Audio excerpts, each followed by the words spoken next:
Good morning, FCF Church. Good to see you guys back again this Sunday. If you're here with us for the first time, we are so glad that you are here joining us because we are continuing in our series, like Kim said, called Inside Out. And if you haven't been here with us for the entire series or you missed a week, I encourage you to go back and get caught up on it because it's been a good series so far. And I want to refer back to the first week of the series. If you were here for that, that was 5 weeks ago. And Randy opened up the series by telling a story about a couple who were taking a walk on their property, a property that they'd lived on for a number of years, a walk that they'd done a number of times, and they were passing by a place that they passed by a number of times before. But this time they noticed something that they'd never noticed before, which was a rusty tin can. And they, for whatever reason, decided to walk over and investigate out of curiosity this tin can for some reason. But what they discovered inside of it was a bunch of gold coins that ended up being worth just millions and millions and millions of dollars. And what's so interesting about it is that here they'd been living for years and years and years and years, and they were millionaires. For years, they'd been millionaires. For years, they'd been sitting on millions, but they'd been living as middle-income earners. And the suggestion was that we all have this tendency to see the person in the mirror day in and day out. And it's just like that tin can. We just kind of walk past and we don't pay much attention, and we don't really notice the true value. And what we've been talking about through this series is that in Scripture, in this collection of ancient books, we encounter this God who sees so much more inside of us, this God who sees beyond the outside, who sees beyond the tin can and sees what's inside, and sees the gold, and sees our true worth, our true value, our true potential, and sees so much more than we tend to see day in and day out. That there's this identity that all of us were created with that we just tend to walk past. We don't even see it. We don't even notice it. And some people live their entire lives without even noticing it. And our goal in this series, our desire, is that all of us would be allowed to, would be able to discover the potential that's inside, even if we'd never noticed it before. So the way I want to start out this morning is I want us to take a look at who we see ourselves at, how we see ourselves. And I want to suggest a couple lenses through which we tend to see ourselves. So I'm going to give 3 categories, and I think a lot of us in here can identify with at least one of these categories that is just kind of the lens that we typically see ourselves through. And the first one is busy. And probably 95% of us would see ourselves as busy. We just have a lot of obligations. We have a lot of people expecting things from us. We have a lot of things that we have to do. We're taking classes or we're working jobs. We have families to care for, homes to take care of, parents to look in on, just lots of things demanding our time and attention. And if we would define our lives as anything, it would be busy. It's the first answer that we give when somebody asks, how's it going? It's busy. It's always busy.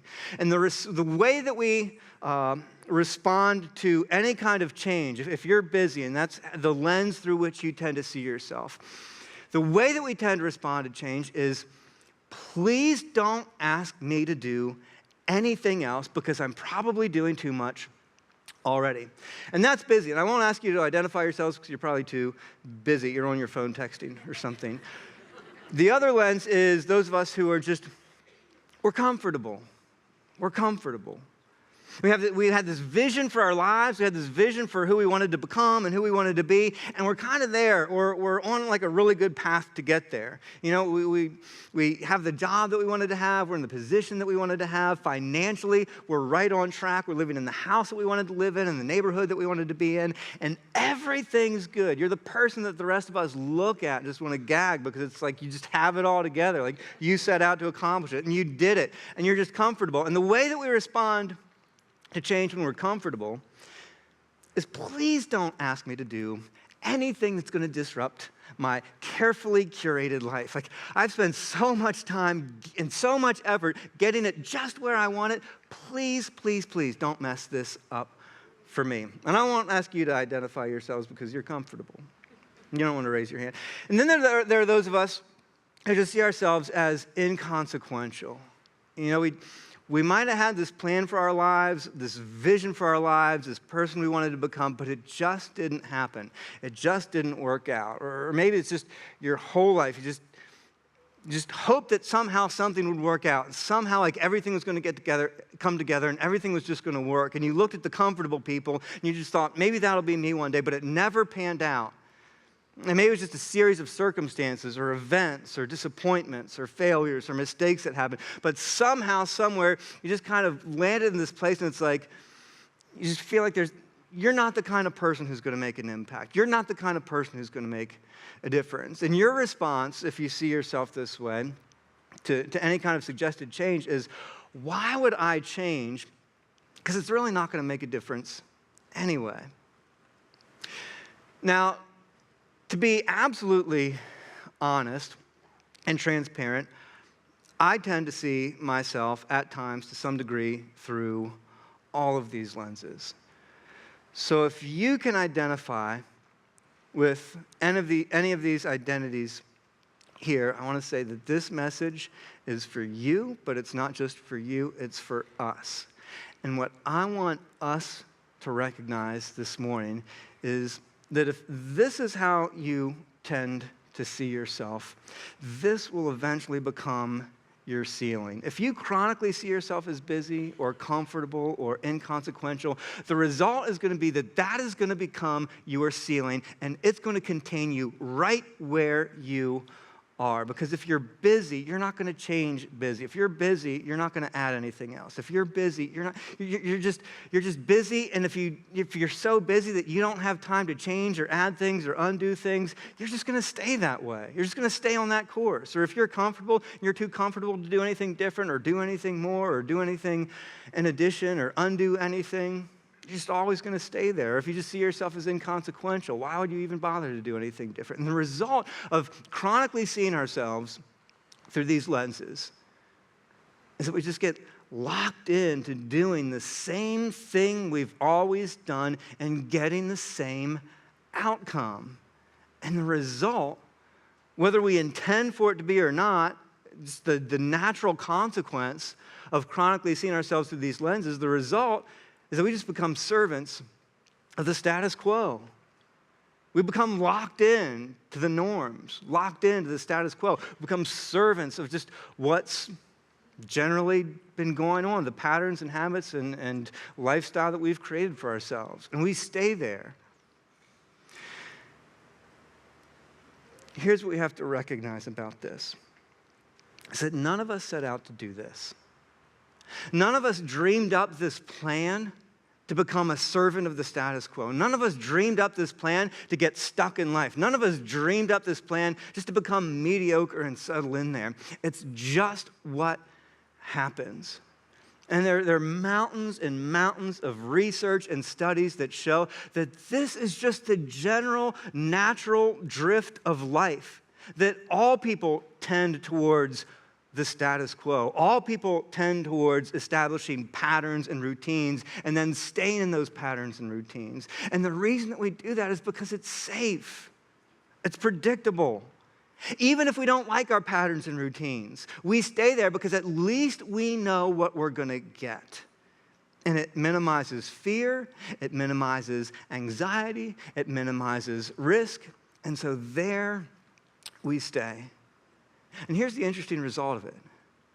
One of the interesting results is that although we tend to stay there, we really don't like it that much. Because research has also shown that people that tend to stay just floating along in the status quo, just kind of get stuck there, they lose something. They lose this sense of joy, they lose energy, they lose passion, they lose excitement, they lose just that sense of their ability to imagine a different reality, the ability to imagine themselves as the actuator of that reality. We just lose that zest for life when we get stuck. And even more insidious is that when we get stuck as servants of the status quo, we miss out on our potential.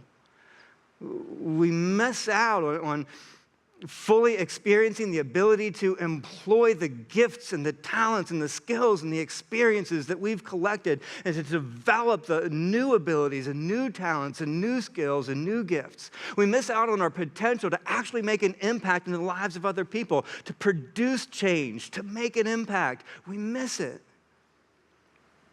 because our tendency, when we look in the mirror, is just to see that rusty tin can, just to see that person who's busy, that person who's comfortable, that person who's probably not going to make a difference anyway. But that's not what God sees. When God looks at you, he sees the potential that he planted in you. And I believe that for every single person in here, and I don't care what your background is, or where you've come from, or the scars, or the baggage, or what season of life you're in, or how young you are, or how old you are, or your race, or your gender. I don't care. I know that God isn't finished with you yet. And so we're going to take a look this week, just like we have in the past weeks of this series, at a passage in a letter written by a first century Jew named Paul. I know a lot of you are familiar with Paul, but for those who aren't, Paul had started out as someone who was persecuting the Christian movement. When the Jesus movement first got started after Jesus' resurrection, Paul was single-handedly dismantling the entire church movement and he was on his way to put followers of Jesus in jail when he met the resurrected Jesus, and Jesus invited Paul to follow him and help him and be a part of what he was doing to bring this transformation throughout the world, and Paul joined him, and Paul became one of the greatest Christian leaders that ever lived. And Paul traveled throughout the Roman Empire and planted churches, and didn't just plant churches, but he planted churches that planted churches that planted churches that planted churches, to the point that you could barely throw a rock in the Roman Empire and not hit a church that couldn't tie its roots back to the Apostle Paul. And if you read a secular description of the life of Paul, they consider him to be the second founder of the Christian movement. That was his impact on early Christianity. And so we're reading this letter from Paul that he's writing to this church that he planted in Corinth. And in this letter, like we've said throughout this series, we find these glimpses. We find these snapshots of how Paul saw himself that reveal to us how God sees us, the potential that he sees inside every single one of us. And when we come to the passage today in this letter, what's going on here is Paul is addressing these false teachers that have come into Corinth in his absence. So Paul was there teaching, he was there doing ministry, then he left to go somewhere else and meet another need. And during his absence, these false teachers came in and they started bullying and just being really pushy with the Corinthian people. They were manipulating them, and somehow, some way, they actually won the Corinthian believers over to themselves, and they were discrediting Paul and discrediting his ministry and discrediting his message. And Paul hears about this, so a portion of this letter that he writes, 2 Corinthians, a portion of this letter, he's addressing this issue, which is really awkward, because if you've ever had to defend yourself against accusations, it just makes you sound defensive, right? So Paul's in the middle of trying to defend himself against these accusations, and he's pointing to this idea of identity, because there's who the false teachers are claiming themselves to be, and they're pitting themselves against who Paul has claimed himself to be. And so Paul's addressing this head on, and here's what he says. Are they Hebrews? Because that was like one of their claims is like, we're Hebrews. Paul's like, so am I. Are they Israelites? So am I. And then part of their claim to their authenticity is that they were Abraham's descendants. Abraham's like, are they Abraham's descendants? That's fine. Guess what? So am I. And then Paul focuses in on this one identity that he says distinguishes him from these false teachers. He zeroes on this one identity. He's like, you want to know what identity really sets me apart from these people that you've turned to? You know what really sets me apart? You know the identity that's driven me all these years, the identity that brought me to you, the identity that's caused me to sacrifice so much for you? You want to know what identity matters so much? He says this. Are they servants of Christ? Are they? The thing that matters most, are they servants of Christ? And we see Paul's insecurity. He says, I'm out of my mind to talk like this, because he kind of recognizes, like, this is childish that we even have to go to this level, that I have to defend myself to you. So like this is kind of crazy that I have to say this, but I am more. Are they servants of Christ? I am more. Paul's claiming this. This is foundational identity. He's saying, this is who I am. I am a servant of Christ.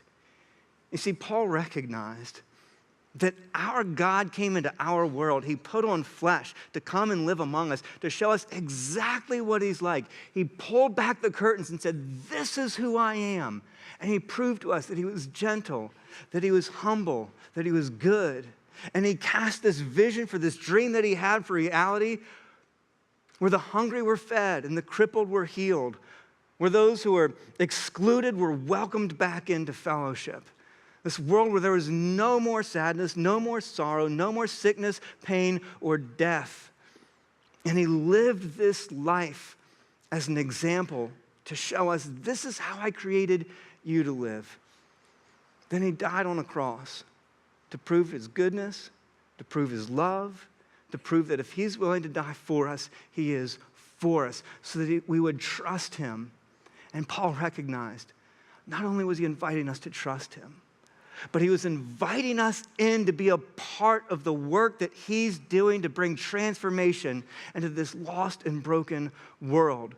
And Paul recognized he's inviting me to be a partaker of what he's doing. He's inviting me to be a part of this vision, to champion this movement of transformation that he's bringing to this world. It's like, I'm a servant of Christ. This is my identity. This is what drives me. This is what sets me apart.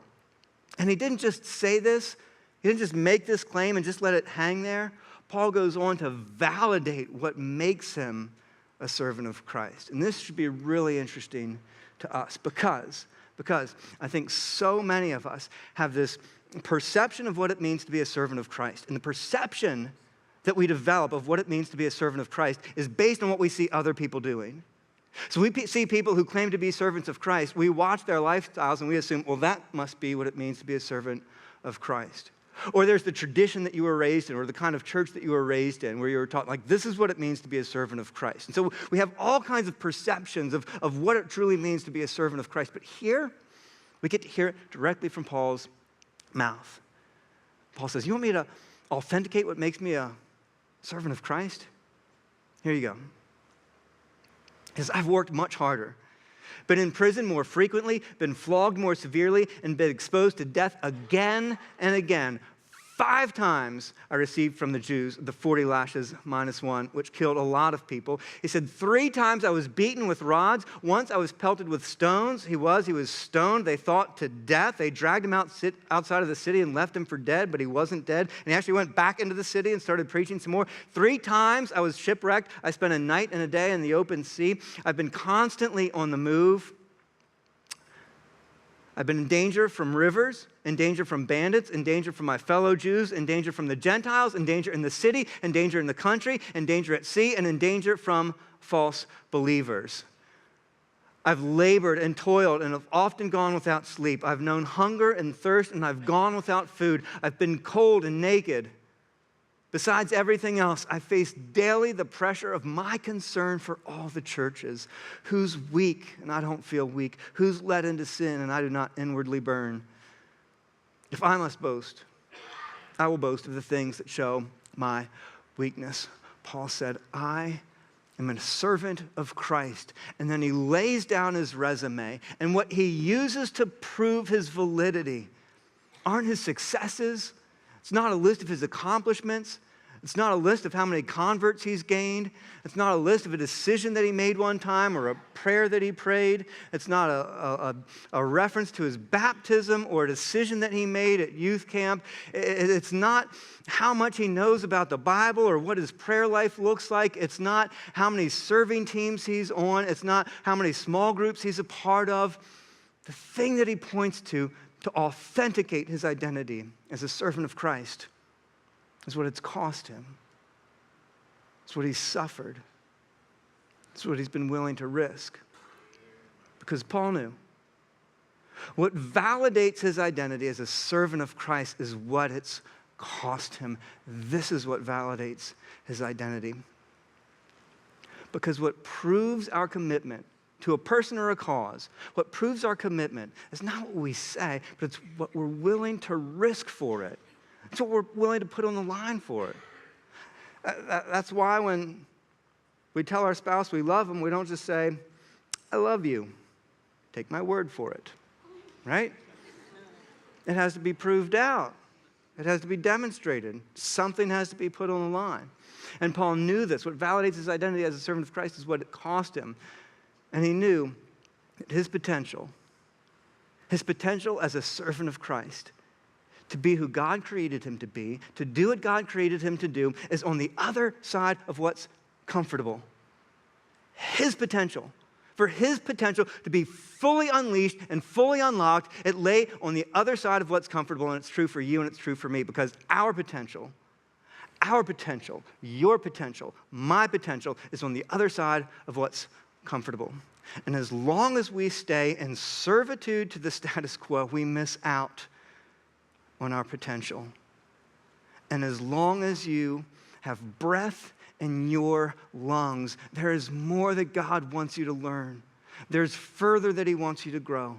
There's impact that he wants you to make. There's change that he wants you to initiate. He looks in you and he sees your potential. He knows what he created you for. He knows who you can become. And if we allow ourselves to settle into the status quo and remain in servitude there, we miss out on it. We miss out.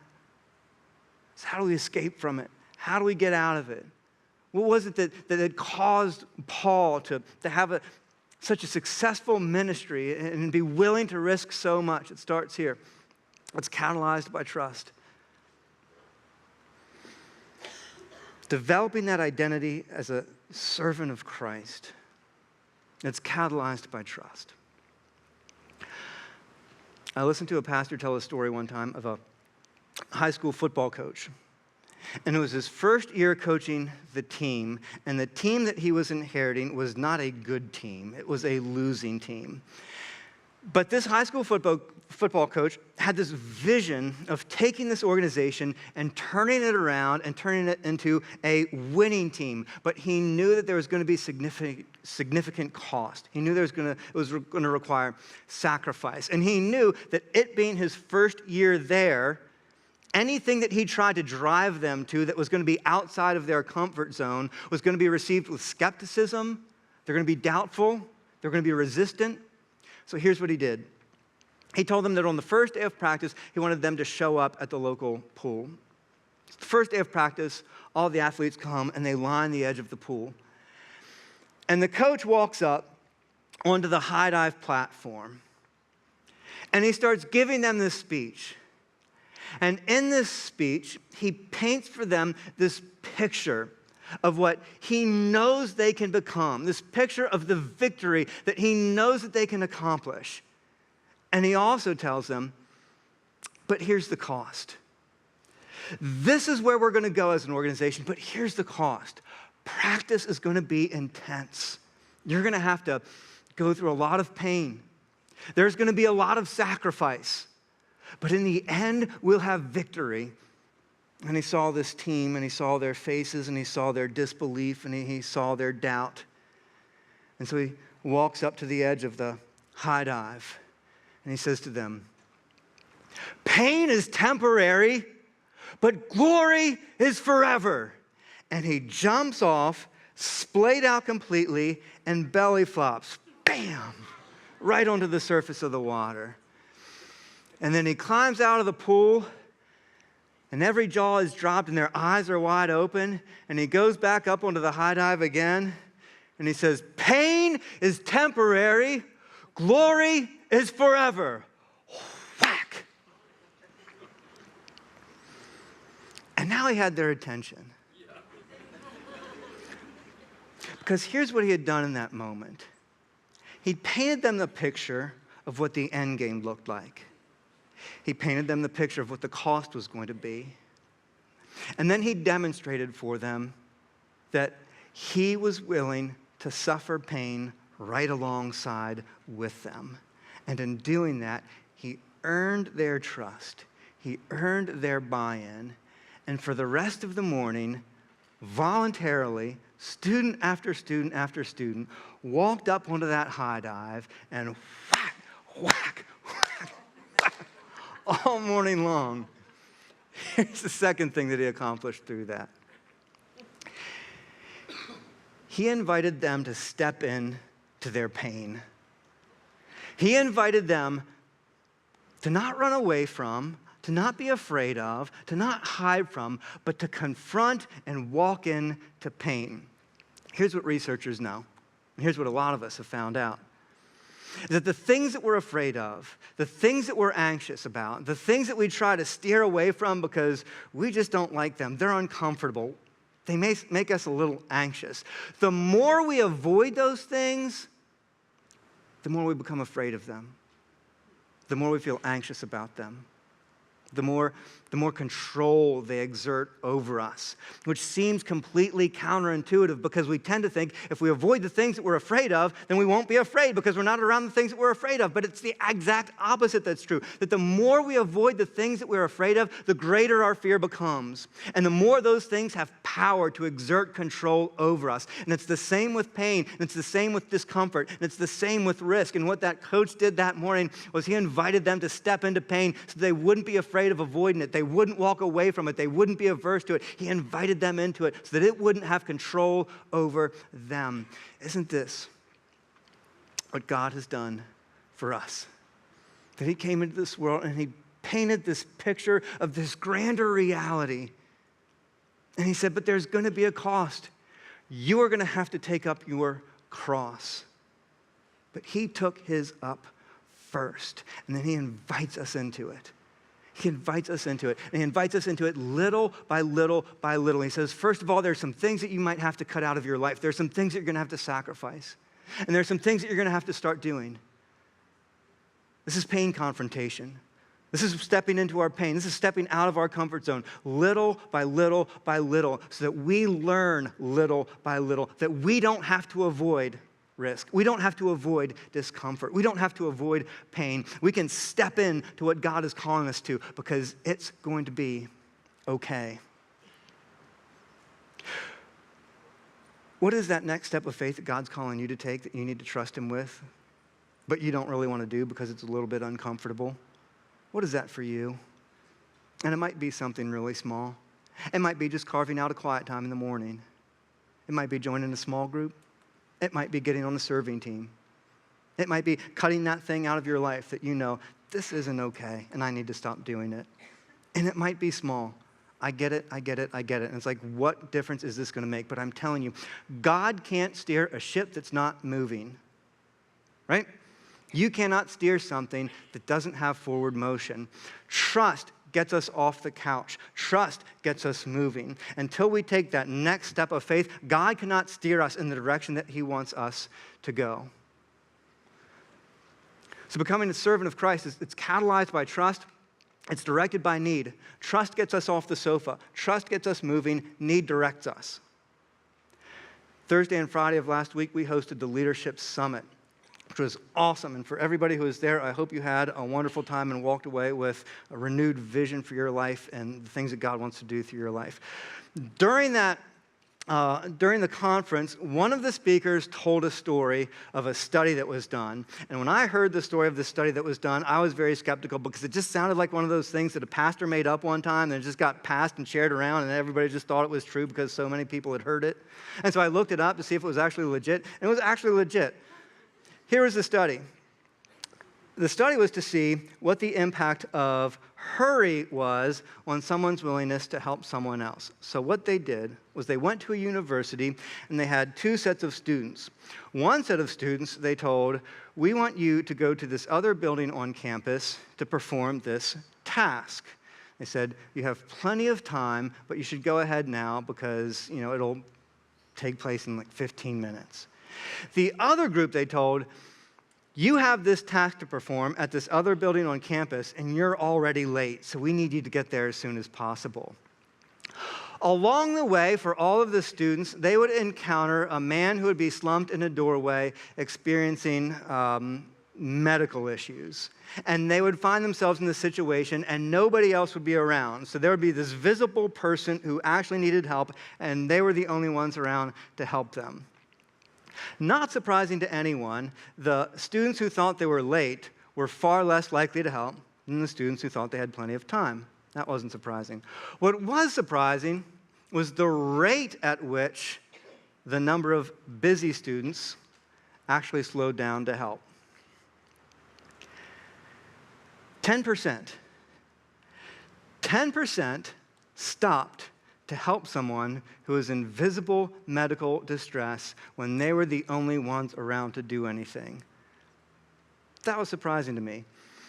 What makes it even more interesting is that the university was a seminary, and the task that they were asked to perform was deliver a message on the parable of the Good Samaritan. Huh, isn't that great?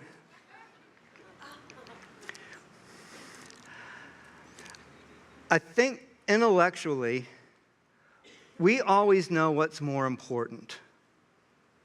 But what happens is we serve what tends to be more urgent. I think in our busy, hurried lives, it becomes very easy to overlook needs and walk right past them. And here's something that I've discovered to be very true. It's a quote, and I don't know who made this quote, but I heard it in one of Pastor Kim's messages, so I'll just attribute it to Pastor Kim. Pastor Kim once said that hurry is not a state of our schedule. Hurry is a state of our heart. And I found this to be very true in my life, that when I am most hurried and negligent to the needs around me, that hurry has nothing to do with my schedule, everything to do with my heart, because I find that when I'm in that state, what is driving me more than anything else is fear. And it's typically fear of somebody else's expectations. There's somebody who's counting on me. There's somebody who's expecting me to be something or be somewhere or do something or measure up to something. And it's this fear that drives this hurried pace of life. And when there's fear, it's so easy to overlook need. Fear and love have a lot of difficulty coexisting. That's why God says perfect love casts out fear. And I wonder if it's possible that some of us have just become so not schedule-driven, but so fear-driven that we're walking right past the needs that God's placed in our lives, that He's positioned and equipped us specifically to meet. So I think 3 questions that are good for us to ask ourselves. What are the needs in our lives? What are the needs? We know that there are needs. There are needs everywhere. Needs in your family, needs in your marriage, needs at work, needs at church, needs in your neighborhood. We can look around if we're sensitive to it and see need everywhere. And the second question is, how has God uniquely designed you? How has He uniquely equipped you? How has He uniquely positioned you to meet those needs?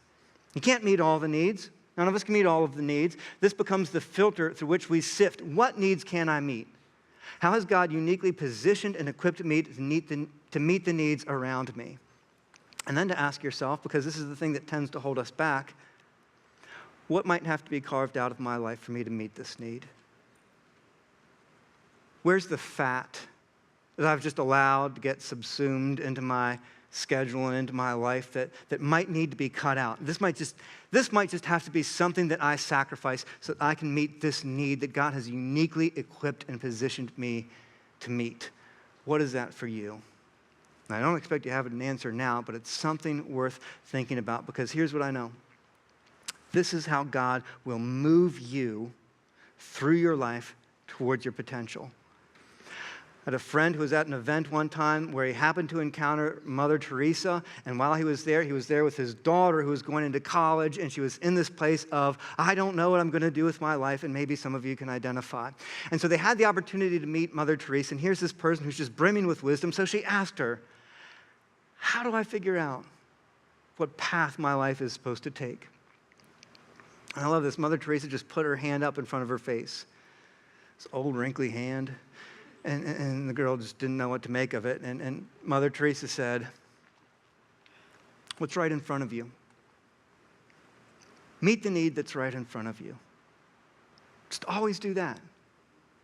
Make that the guiding principle of your life as you trust Christ and follow him fully. Just always be willing to meet the need that he puts right in front of you, that he's uniquely positioned and equipped you to meet.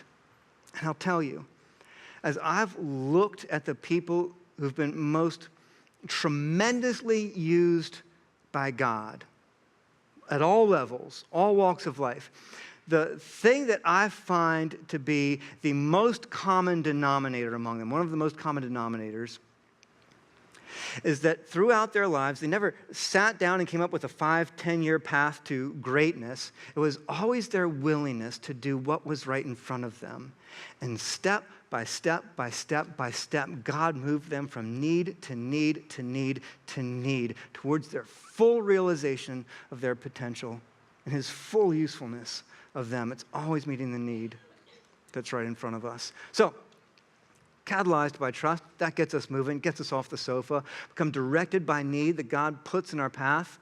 Then lastly, sustained by hope. This is how we maintain. Several times a year, we send out short-term mission teams to serve alongside our international partners. These are smallish teams of anywhere from 10 to about 40 people that go out for about a week's worth of time, and they've traveled to places like South Africa and Ghana and Peru and the Dominican Republic, and they go and they partner with local churches to help them become more equipped to more effectively help people reach their full redemptive potential in Christ. And these teams go out and they have tasks. And if you've been here when a team's come back, you've seen the pictures. They have tasks like pouring foundations or moving block or putting up walls or launching kids programs, all kinds of different things that they do. But the thing that you find common when they come back, the thing that they will constantly tell you after a week of being away is, I just didn't feel like we had enough time. Right? I just wish we'd had more time. Because these teams, when they go, there's so much work to be done.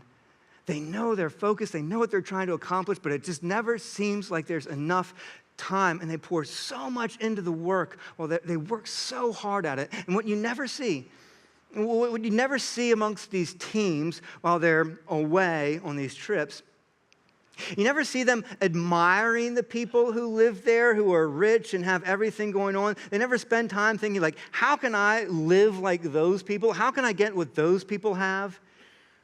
You don't find them like taking side vacations to go off and just travel the country and just live casually and do whatever they want.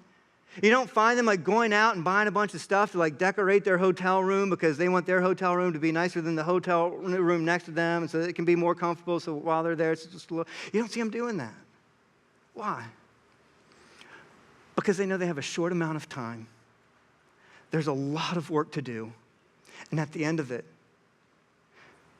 they're going back to their real home. This is hope.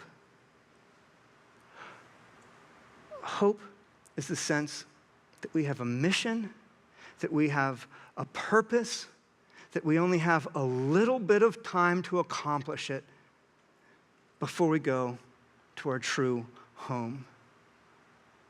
Hope is meant to drive us. It's meant to sustain us. Hope is what says, don't try to get it all for yourself right now. Don't spend your time trying to amount comfort and trying to keep yourself comfortable and trying to live risk-free. No, it's not about right now because you're not home yet. This isn't it. This is the mission ground. And there's only a little bit of time, but God has tremendous potential for you to produce change, to make an impact, to transform lives. Don't spend it getting comfortable. And you watch these mission teams, and it's not like they drive themselves into the ground most of the time. They take care of themselves. They eat food. They sleep. But all of it is meant to help them and equip them and give them the energy and strength that they need for the mission at hand. And if it distracts them from the mission, they don't do it. This is how we're meant to live. With this recognition that our time is limited, that there's a mission that God has for us. And at the end of it, we're going home. And if something strengthens us for the mission, then we'll do it. But if it distracts us from the mission, we don't need it. We'll cut it out. Are you living this way? Do you have this kind of hope? And I think there are some of us here this morning, some of you, you're on the front lines of ministry. You are doing an amazing work from God, but it's getting exhausting, and it's beating you down, and it's wearing you down. And what you need to hear this morning is that there's hope. God will leave you. I take that back. God will not leave you, is what I meant to say. God will not leave you. He will not forsake you.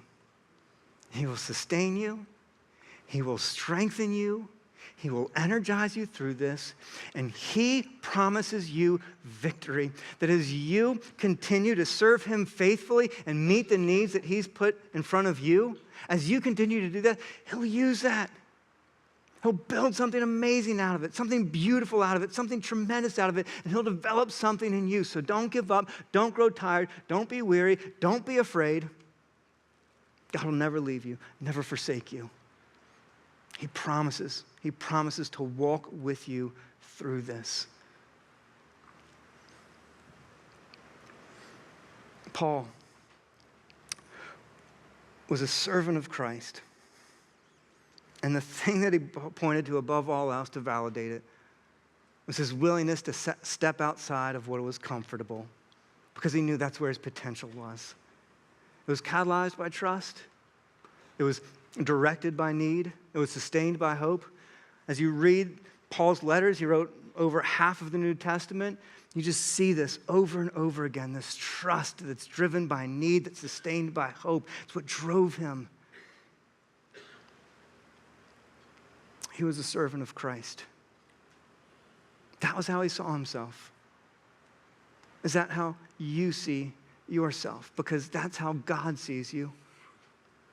God sees you as his servant, his co-worker, someone meant to be a champion for his cause of transformation in this broken world, to be a voice for those who don't have a voice, to include those who've been marginalized, to reach those who've been lost, to provide for those who are in need. God's vision for the church, God's vision for FCF Church, is that we would become the expression of the heart of God to our local community. That we would demonstrate his love, his generosity, his mercy, his goodness to our local community. And by God, we're doing that because there's so many of you who've been willing year after year and week after week to step outside of what is comfortable and allow God to use you in tremendous ways, with things that may seem small and insignificant at the time, but that God leverages to have tremendous impact. And we see it. We see the impact that God is having through you who are stepping outside what's comfortable. We see relationships being built with homeless communities and them coming to an understanding of who God created them to be. We see relationships being built with elementary-aged kids and underserved populations in downtown Frederick. And we see them getting these glimpses of who God created them to be. We see people coming out of addiction and marriages being healed. I also believe that we're only scratching the surface of our potential as a church. And I don't say this to be discouraging, because I know that God is using this church in tremendous ways that we don't even always see. But there's still so much need left.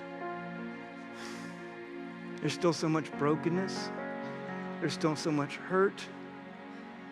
There's still so many families that are in desperate need of the love and the wisdom of the guidance of Christ in their lives. So many children that are growing up in families where the vision that they're giving for life is to attain power and control over other people. So many kids who are growing up through high school who are being pushed to keep going and accomplish and get better and do more, but they're not giving any sense of purpose or who they are, or what their true identity is. And it's all hollow, and they're being dragged into addiction. And we're just seeing that wave rise and rise and rise. And girls and women in our area that continue to be abused and manipulated and trafficked, happening right here in our communities. We so often project our reality onto reality. You know, so many of us just, I know not all of us, but so many of us just lived in this kind of comfortable, closed-off world, and we just project that on the rest of the world around us, but it's not the case. There's so much hurt. There's so much pain. There's so much left for us to do. And God is calling us all out, calling us all to take that next step. Because my potential, your potential, is on the other side of what's comfortable for us. Will you pray with me, FCF Church?